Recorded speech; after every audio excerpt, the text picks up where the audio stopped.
77%. Can you believe that? So I think it's really fair to say we are a drug culture. We're relying on it. Now, that's the antithesis of food as a means to health. You see what I'm saying here? So we've gone down the road to think so much about drugs as a means of health. We'll eat whatever we want. We'll get sick, and somebody's going to fix us. I mean, that's the kind of story. And in reality, food, through its ability to provide good nutrition, can do that much better. You know, if we just do it right, early as well as, I would argue, late instead of drugs. Okay, so a couple of other things here. Is there any possibility I could get this here adjusted enough to get, well, let's forget. I'll just tell you the story. There's stuff down here you can't see. It's kind of a secret, so I'll just, so I'll just make it up as I go along.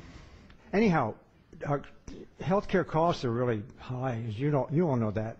I mean, per capita U.S. medical care costs is the highest in the world. We're about 50% higher than the second next highest country. We got a real problem. And when our health system is evaluated against other countries, as has been done by the World Health Organization of the United Nations, for example, when we talk about quality of health care and using their criteria to decide that, we are 37th in the world in terms of quality of health care. We don't have the best system, not in terms of the delivery of good health. We really don't. And so we got problems. Why is it we spend so much money and get so little in return for it? And it's getting worse. It's getting worse. We have a real serious crisis. And this crisis, incidentally, now, you hear it every day. What's driving the debate about health these days is its cost. Let's face it. I mean, costs are very serious. Companies are sending jobs overseas because they can't afford the health premiums for their employees, or they're cutting jobs.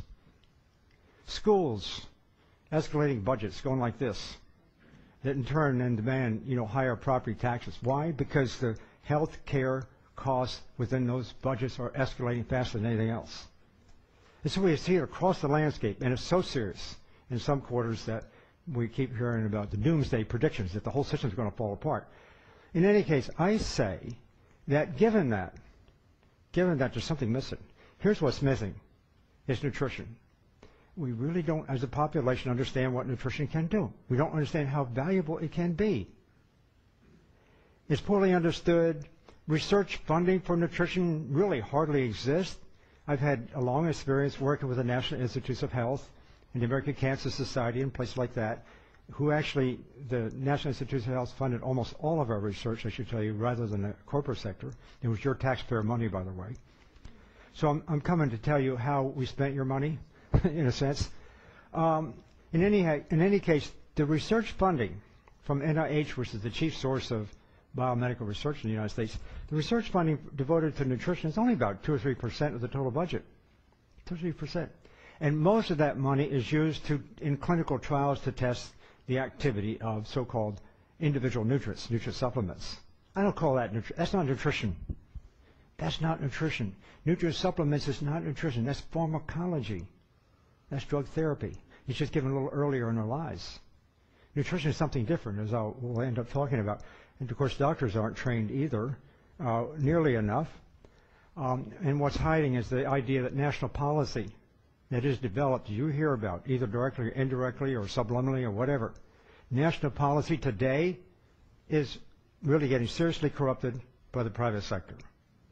It really is. I've seen it firsthand. I can give you verse and chapter, names, places, and so forth to make that point.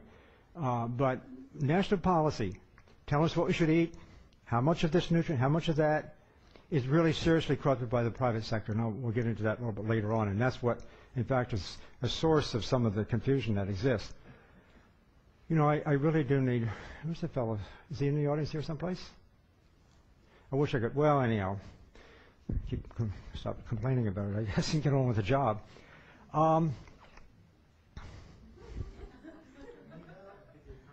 There's something, what's this? It's good. I don't know why it keeps doing that. You can't see it, so I'll do the best I can to try to illustrate it for you.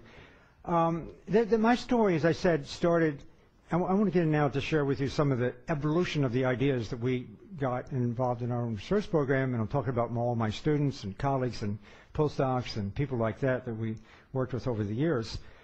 My story started out in the Philippines early in my career, and I was with my senior colleague. We went to the Philippines to set up some clinical centers around that country, a poor country, to try to help feed malnourished children. And when we think of malnourished children in the world, especially in poor countries, it's usually thought that malnourishment comes either from a lack of energy or calories, in which case they get a condition called marasmus, or it's a lack of protein, in which case then it's called kwashiorkor. You may have heard of those terms. And so when we went to the Philippines to set up these centers, and we ended up eventually setting up 111 centers around the Philippines, this is back in the 60s, my focus in large measure and my colleagues' focus was making sure they got enough protein. They were not consuming near enough protein in their food, or high protein food as we were. That was suited me because that's what I believed in too. And it turned out that rather happens in a happenstance way, I learned about the fact that there were young children 4 years of age and younger who were getting primary liver cancer and dying. I learned this from one of my colleagues who was a surgeon at the time. Primary liver cancer, that was really an odd observation because primary liver cancer tends to occur only in middle to older age people. And here were children, 4 years, not a lot, but some, who were getting primary liver cancer and dying. And I just happened to, it was a curiosity because I had an interest in liver cancer, I had an interest in protein, and so I was just asking around. It turned out those children were coming from families who were feeding and eating, most like us. They were from the wealthier families. They were consuming protein at the levels we do, instead of the rest of the country. I mean, they were few in number, but that's what they were doing. And so all of a sudden I said, wait a minute, this is crazy. We're going there to make sure they get more protein, this very sacred nutrient, and high protein foods. And in reality, the ones who are getting the kind of protein that we wanted to consume were getting liver cancer. Maybe it's just a crazy idea, but that's the way it was. And it was about that time, though, that some studies came out of India on experimental animals, experimental rats, in which case the researchers were curious about this condition of liver cancer. Rats get liver cancer, could get liver cancer like humans get liver cancer in a certain sort of way, experimental way, and it was considered to be quite a problem, this liver cancer deal. And what they wanted to know was if they gave these animals more protein, maybe they could prevent liver cancer or attenuate it. And they were thinking, the reason liver cancer was pretty common in those countries is because they don't get enough protein. And here I was seeing the opposite. So they fed these rats the regular levels of protein, which is 20% of calories. That's considered regular level in those days. And they fed another group 5%. And these animals all were headed to get liver cancer because they've been exposed to a potent chemical carcinogen that gives liver cancer. Okay? So this is going to see, expecting to get 20% of the ones getting 20% protein was going to, get less liver cancer. It turned out it was the other way around. 100% of the animals that got the 20% protein, the regular levels of protein, all got liver cancer. The animals given the lower level did not. And when I first saw that, first off, I thought, wow, this is kind of similar to what I was seeing in the kids. The ones given the highest levels of protein got the liver cancer, and the ones that got the lower level did not. And so it was certainly a curious thing. And so I came home, and we set up a program that was funded by the National Institutes of Health for many, many years, where we focused on just that question. Because I had an interest in those days, how cancer works, especially how nutrition and diet might work in the case of cancer, how it sort of forms and grows and so forth and so on. And so I wanted to take that observation and look into it a little more carefully. Two questions. The first question was, is that really true? We wanted to do the study first off. Is that really true? It's too odd. It's too strange. The higher protein turning on cancer, this is a kind of strange